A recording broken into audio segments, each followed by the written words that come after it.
Patreon early access, YouTube. I got some pressure and fighting tips.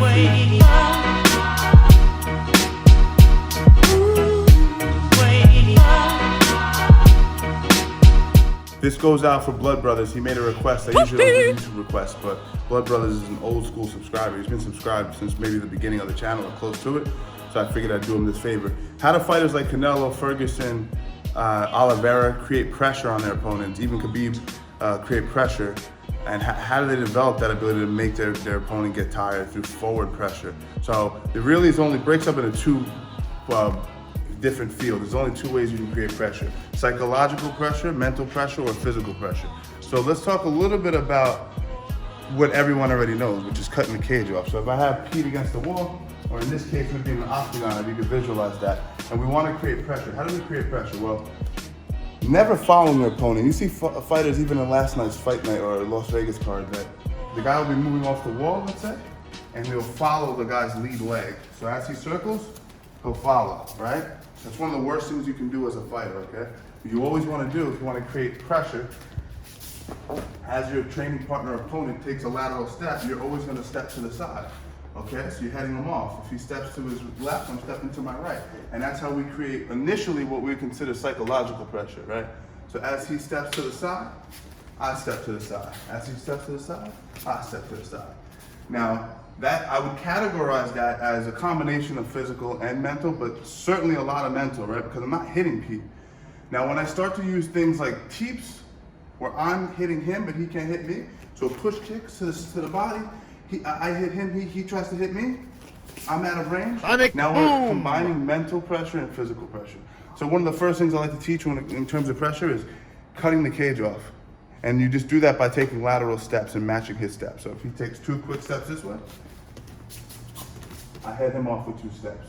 You don't want to overstep, right? If I step too far, if I take 3 steps and he takes 2, he cuts direction and he angles off. Now I'm following him. So taking the adequate amount of steps is going to help you create pressure when your training partner or opponent is against the cage. So that's number 1. Number 2, let's say we're just in the center of the octagon. I have my opponent in front of me. One thing you always want to be doing is you want to be creating feints. This can come in a variety of different ways. We won't get into the different kinds of feints, but sometimes we use lead arm feints here. Sometimes we use rear arm feints. Sometimes we use different leg feints. But the concept should be, I'm creating a situation where he's never comfortable in where he's standing. I'm constantly a nuisance. Whether I'm hitting him or not hitting him, I'm creating scenarios where he can't really get into a good offense because he can't get a read on me because I'm constantly moving and creating these juxtapositions in front of him, okay? That's number 1 in terms of creating pressure through feints.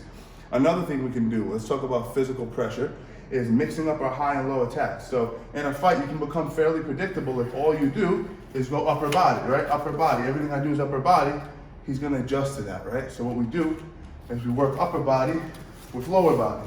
We mix everything up so that the guy can't get a read on where my attacks are coming from. When he thinks I'm punching, I'm kicking. When he thinks I'm kicking, I'm punching, okay? We could take that a step higher, where if we combine punch, kicking, and wrestling, okay? So this is what I feel I specialize in, and I try to teach my students, is make the guy wrestle you. Wrestlers don't want to wrestle. Make better wrestlers than you wrestle with you, because most wrestlers don't really want to wrestle, and they get tired of it. That's why they don't wrestle. So we train to wrestle a lot. So if I'm throwing my punches, I'm throwing my kicks, he throws a kick, I catch it, I'm wrestling him. He defends, he gets out, it's not a problem. Because the concept is I'm creating pressure through fighting all the different phases of fighting. When I'm in the clinch, I'm hitting him. When I'm in the clinch, I'm hitting him, right? When we break, I'm wrestling him. When he defends and we break, I'm fighting at long range with punches and kicks. So the concept is we're fighting in all the phases as frequently as possible. We're conditioned to fight through the striking phases and the wrestling phases, okay? That's number 1. And we're constantly fading on the outside, okay? That's a really important detail. Now, if we dig a little bit deeper and we talk a little bit about, this is a really big detail. When we're against the cage, and I have Pete here pinned against the cage. If I want to pressure my man on the cage, what I notice a lot of guys do is they'll go for a takedown, whatever the takedown is, right? They don't get the takedown. They abandon, they come up high, they pin shoulders, they don't pin hips, the guy turns them. Right? So they go for the takedown, they fail the takedown. they focus on pinning shoulders, they no longer focus on pinning hips, the guy turns them. So what I try to teach my guys is pin the shoulders. When you feel like his hips are getting a little gnarly and he's moving, we focus on getting to his hamstring and pinning him at the hips. I always control the far hand, okay? This is a big detail. Why is that? So when I go for my secondary leg attack, he's not elbowing me behind the head. So my pressure isn't coming from taking him down.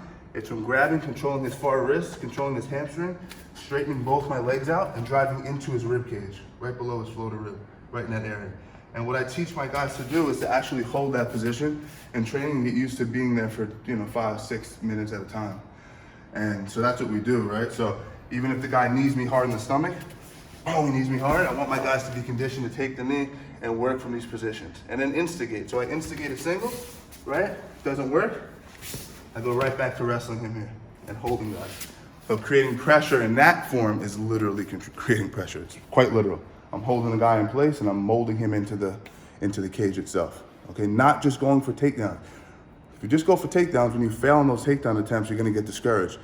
So you have to condition yourself to be against the cage, pressuring guys long-term without any particular result. Just the act of pressuring is gonna strengthen your fortitude and the way that you behave in the cage. So those are some of the major details when we talk about creating pressure. Now I know I'm forgetting one. Yes, this one I was holding off for you guys. This is a good one. Forward pressure, but not getting hit.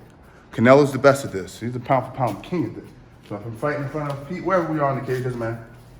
This is one of Nick Diaz's issues, if I were to say that respectfully, is you go forward, Nick would go forward with his stop and shot, he would eat several punches to get inside and start working. So that's good, and that does constitute being a pressure fighter. I'm not discouraging the guy, but if you can make a guy miss while you're coming forward, like Cesar Chavez Sr., Roberto Duran, or Canelo, he's the best at it right now. That's where it's at. So if I'm pressuring the guy, he throws a right hand, I slip the right hand, I create an angle, and I stay on my man. That's true pressure. So if you take anything from this video, I would say it would be these, man, take it all. So they're all really, really good, but this might be the best.